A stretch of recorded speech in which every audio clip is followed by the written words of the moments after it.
thought little Rose Patterson, the dormitory wallflower. Not me. And there she was, going out with an agricultural major. Poetry division. They used to call him Turkey Neck Clark. Had those little hairs right here. Collar buttoned up the hair. What a geek. That geek owns half the state of Virginia. What? No. That's right. 2 words. Turkey loaf.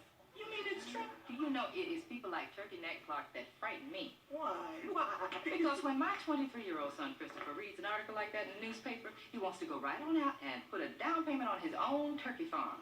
He does not realize the years of work that that man put into something like that.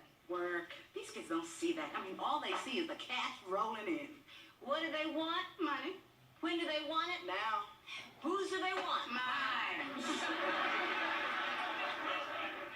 But ladies, we are not without blame. We are the ones who buy these expensive sneakers for people to sit up and watch television in. I don't think any of us were interested in clothes.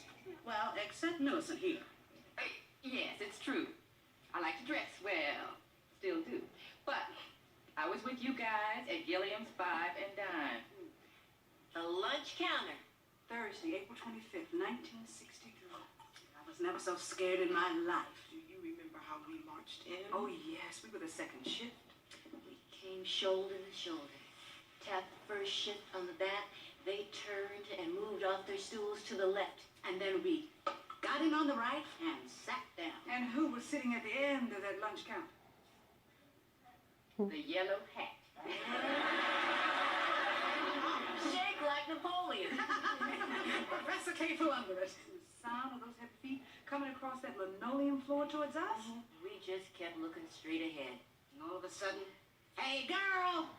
Ooh, I knew they were right behind us.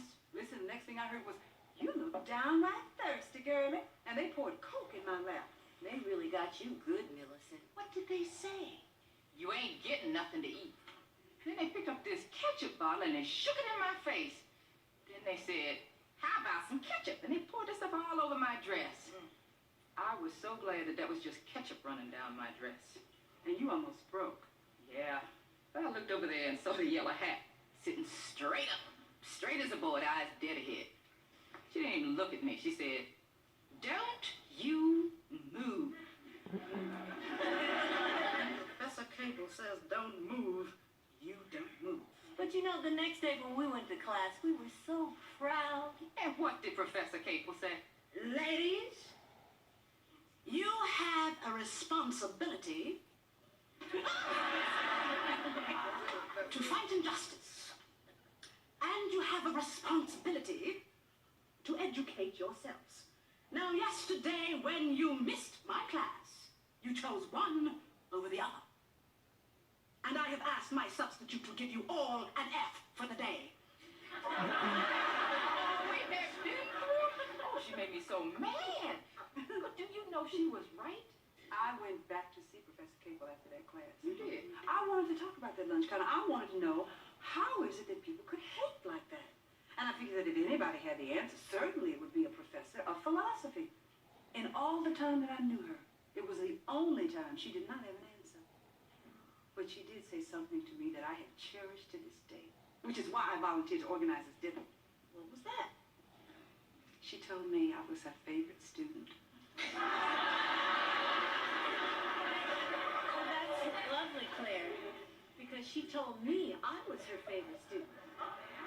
Same thing. I was her very favorite student, and she gave me a C. I got you there. She gave me an F. And she told me that I was her most favorite student. Claire, do you have Professor Cable's phone number? Oh, yes, I do. I think there are 5 of her favorite students who would like to give her a call and see how she's doing. Yeah. And maybe I can get her to up my grade. Oh, no.